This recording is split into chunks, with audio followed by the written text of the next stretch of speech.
every single unit that we join into, whether it's a small family, a tribe like this, the entire world, or your own personal body, that it actually works with all the pieces working together and functioning well.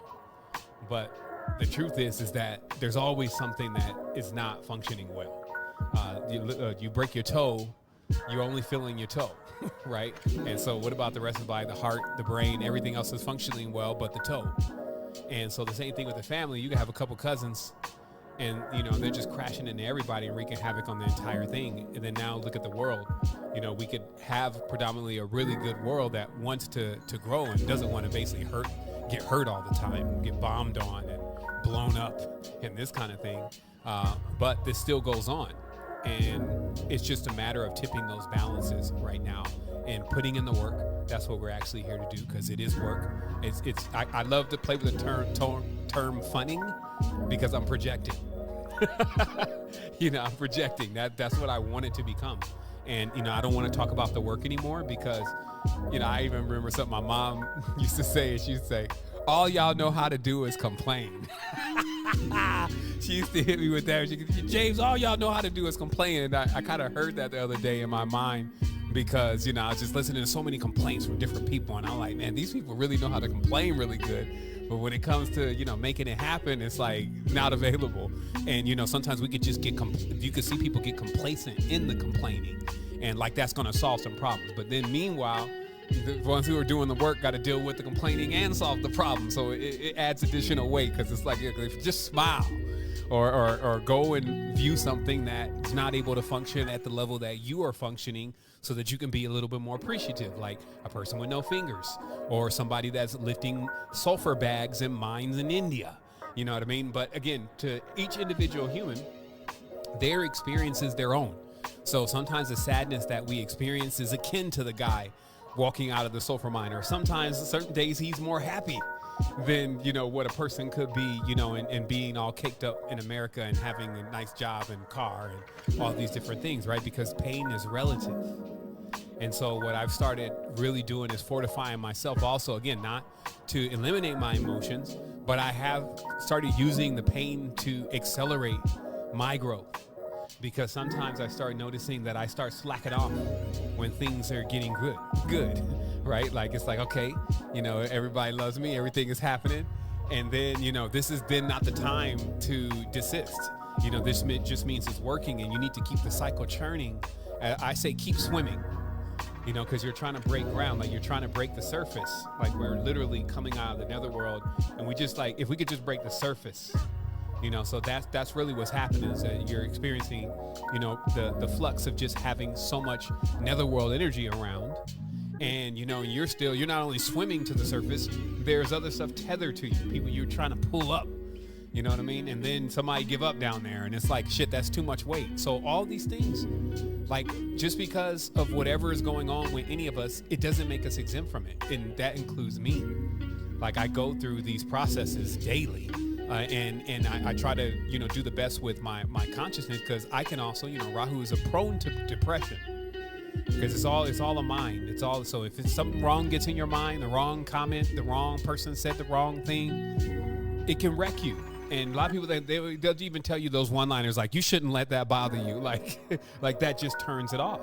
But the truth of the matter is that when we can see these energies, know that they're going to be present, like going to a tackle football game, you're going to get hit.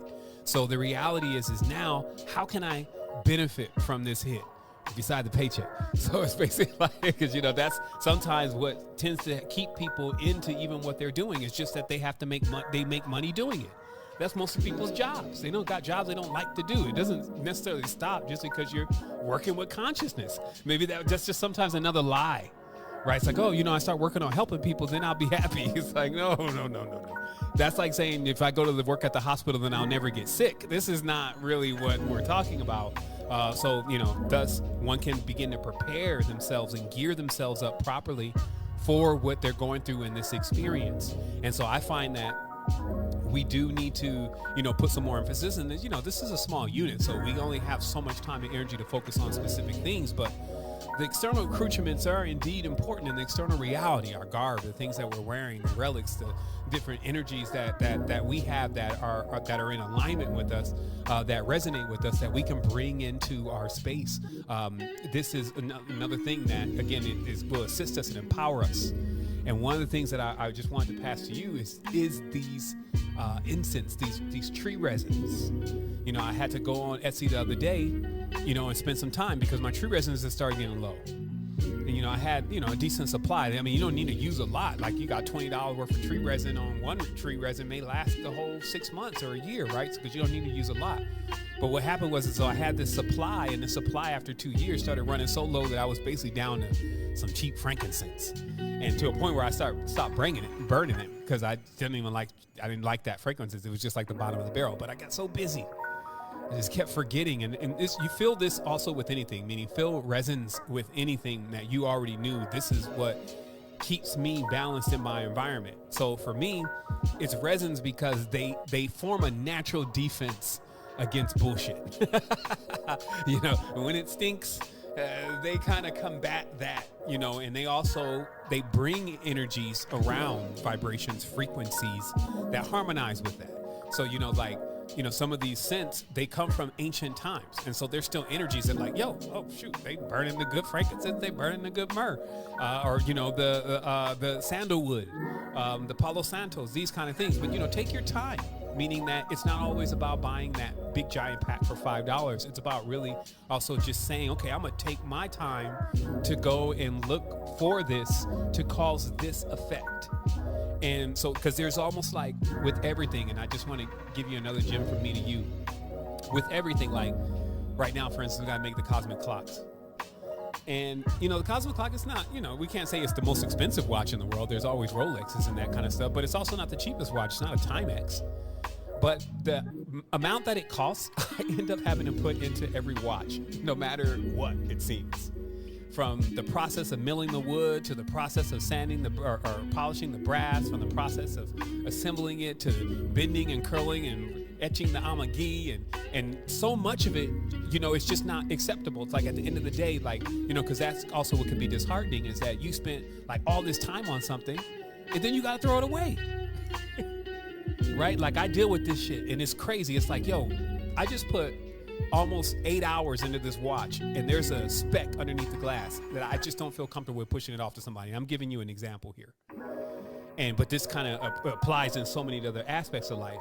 And so I have to remind myself, seven still, the laws of thermodynamics, I know they talk about fusion, but they still apply. And so there's a certain amount of energy that a person is going to give you for this watch. So there's a certain amount of energy that you're going to need to put in order to create this thing. You just need to, because everything's about staying balanced. Right. And so I just try to look at a lot of this stuff, from that level, like, this craft, because of course it does get easier as you refine your craft. That's another thing. Like, as you refine your craft, and, I want to put you onto this generative system flow because it'll allow you to increase your frequency. It's not just your frequency, like your vibration, but it's your frequency of impact. Like, how many people know about what you're doing? How often are they getting informed? Because all those things take time, right? And there's this thing about business, right? Because you say you have a wellness center. So you got to pay taxes maybe, or maybe it's a 501c3, but even that, it needs to be a tax form, right? So there's some business that actually needs to happen. And what happens is business, as I say, business is business, meaning that there's certain parts to running a business that can't be omitted. Just because you're conscious or whatever, it doesn't afford any of that, because it's like, that's why the biggest business people are still in business, because there's a craft and trade to business, right? So a part of that is, is some of the things that I want to bring in with this generative part of things, is because it's also the touch points, like those people who you are coming in contact with, that you are impacting, to be able to actually leverage what it is that they can do for you to increase what you're doing. And also to make sure that you're not missing any point, because you say, oh, well, I got to go sit down and I got to write that up. Then I got to send it to them. So sometimes your system, that's what I feel like the 2023 has been about and is going to be about, is efficiency. Because when it's not fun anymore, at the end of the day, like if it rags too long in that direction, that was the reason why I got away from everybody in the first place. That was the reason why I became conscious in the first place, was to get rid of all of that. Now, if it's back again, it just means that somehow I've deterred myself back into that same vibration and that same energy under another guise. And so, again, like what I realize is that personal power. Like somebody said in the chat, it's like, it is still our responsibility to keep it all put together, to make it make sense. This is another thing. Like, there's a certain part of your consciousness that whatever you tell it, like, I've been in stints of having to do some time. You go do a year in jail or something, right? How do you get that across in your mind if you're supposed to be so smart and intelligent and now you're in the worst place pretty much? It's like, so what do you tell yourself? You got to tell yourself, look, you make mistakes. Like, I don't know anybody around you that was free of making mistakes, but you happen to have to pay for yours. Everybody is going to pay for the decisions that they make. It's not like we're trying to doom everybody to hell or anything. It's just the system has to be designed so that way whatever output you give, that there's an input and there's a response. And I think some of us are starting to feel like at times that it's unfair. It's like, I'm putting in a lot, but I'm getting bullshit back. But then sometimes we got to check the pipeline though. It's like, well, how many years, hundreds of years maybe, have the ancestors kind of, and the family members even, especially when you see it in your family members, kind of not been working on the craft, haven't been working on the house, haven't been working on the tribe, haven't been working on the family, and now look at the condition. And then, of course, with a society that really wants to serve everything up on a platter, it gives everybody the idea that whatever society that they really want, that's just going to be served up on a platter for them. And then because it's not, then they have this ability to be upset, right? And this ability to expect more. Like one of my brothers, he just acts like everything owes him. It's just how he carries himself. It's a certain kind of energy. And so again, with these quantum things happening, you got to be in the zone, because you already know some folks already got wiped out. It's a wrap, this life. Like, it's unrecoverable. It's like, you just got to know. It's like a person when you're on the battlefield and you're trying to keep a person alive. There's a point where they bleed out and you can't just still be there pumping on them.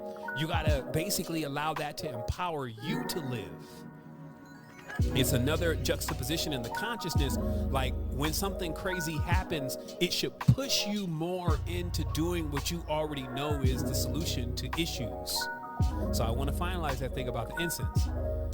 A barrier. So what happened was, so after a while, I stopped burning the incense. It wasn't a thing to me. I never asphyxiate on anything. So it's not like I'm trying to grab a ring out of the house when I leave, or, oh my goodness, I forgot my relic and I need to go back and all that. I mean, that's going too far. But at the end of the day, there are some things that just work.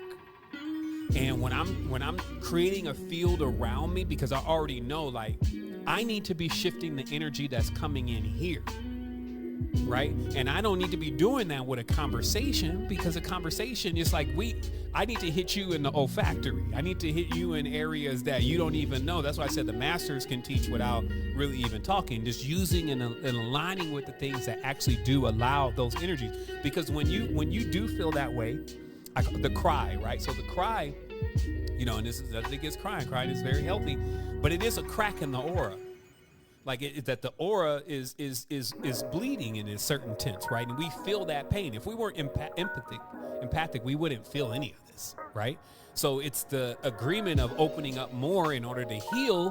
But because we're open, then it allows even other things to infect the original wound, right? So it could get a little bit tricky. So this means, in, like they would say, defense, right? So in certain levels of defense, it's like, when certain things are trying to press into the field, when they hit that wall of resin, that pleasing smell, they can't enter into the space. It is literally like a light vibration, and they just like, I'm gonna wait till it smells like dog shit till I go over there. And this is kind of thing. Or if you leave it neutral, though, this is another thing, though. If you leave it neutral, you'll be surprised, like different chemicals, like different kind of smells that they love and they feed on, right? And I don't want to make it like there's a whole realm of entities, even though there is. I'm just saying, like does attract like. So then when you start feeling like, oh man, this is bullshit, then something will slip in the ear like, yep, it's all bullshit. Meaning that then you get all these energies that they basically resonate, that they're losers. You see what I mean? We even trying to teach them how to win, but the reality is that they're already done. So that's the crab in the bucket thing. And the bucket is the netherworld, and the crabs are just like, yo, I give up, I lost, and they're just trying to pull a cat down. So then, it's sometimes about, again, it's enlisting. I just say, so what does the ancestors do about this? That's what the ancestors will be doing. That's why you don't walk in no temple or no church, which is really what you've created there. You don't walk in no temple or no church, and there ain't no incense around except for this fake Christian church, in this new Islam. Other than that, when you come in, they finna hit you with sheets of all this stuff that's going to keep certain energies and things, so that way you have that time in that moment to really go through your healing. And then when you go back and you're immersed in the reality as a person that have come and left the space, then you would feel the difference when that thing jumps back on you again. You know what I mean? Because you would have had that point of relief. And sometimes people say, they'll come in your space and be like, man, it feels like you created a sacred space. You know what I mean? And it's just these dynamics of the vibratory frequencies are really what's necessary. So I'd advise get armored up. Get you, I was just over here generating some stuff on some costumes of ages and just what people have to wear in their garb, but it's your tools. And then hit us up and support, and we'll fire off that ambassador wholesale list to you, just so you can check out what's available, and we'll keep climbing, and that's what it is. So just know, just the way that you're pulling folks up, somebody's gonna keep pulling you up too, and then somebody gonna pull them up, and that's how it's got to work anyway. Because that's all we got at the end of the day. Like anything else is just feel good stuff. But I would advise taking a moment, getting a shield. Especially if you got people coming in and out of the space, because the moment that you jump into that kind of fun, the light work, light fun, the moment that you jump into that, the energies it's like a hospital. Basically, it's like, the energy is like, yo, yeah, I need help. You know where that comes from though? The same reason why we will want like a mother. You know how like a child can, or somebody would just go into baby mode on you, and they just because they need that energy. They didn't have that much anyway. And then now, they find that maybe they will be able to get it. And that's what I talked about before, about even in relationships, when two people need the same thing, and it's like there's nobody to get it from, so they just kind of keep trying to get it from each other, and it creates a conflict, because relationship truly is one person can offer something that the other person can't, so they kind of feed each other with that, right? So just again, in the metaphysical environment, you got to think about how many people that are coming in to try to get charged from the same energy that you have to sustain yourself with too. So you got to kind of make sure that there's even extra canisters and that you're full, right? And that's why nature told me just specifically, you should probably get me to help, because I know how to deal with it. That's why they call it Mother Nature. So them trees, them elements, them resins, make sure that you're incorporating that into space, because those are your real allies. These are not just inanimate things and just smells. They are actually beings, and they hold space. And again, I would explore more things besides sage, because sage is a trigger. Like when I walk into a space and sage is going, I just go right into DMT days and ayahuasca. I go into a weird experience. It's like I even feel sacred, you know what I mean? And I just feel like we can't talk. Grandma just walked in the whole night, so I tell folks, man, don't burn no sage around me right now. I'm not in the sage mood. I'm trying to party. But serious, it's okay, well, no, I'm not saying you can't use sage. I'm just saying that you don't, if you're in your business, okay, I'm just saying, you remember, a business is a business. There's certain things that businesses won't tolerate much of, but in a business, if you coming in, it's the 7-Eleven, the whole place smoked down with sage, you're getting fired. So I'm just saying, but if it's maybe something else, you know what I mean? Just consider the fragrances and things that actually can lighten up the environment and the reality and change the frequency.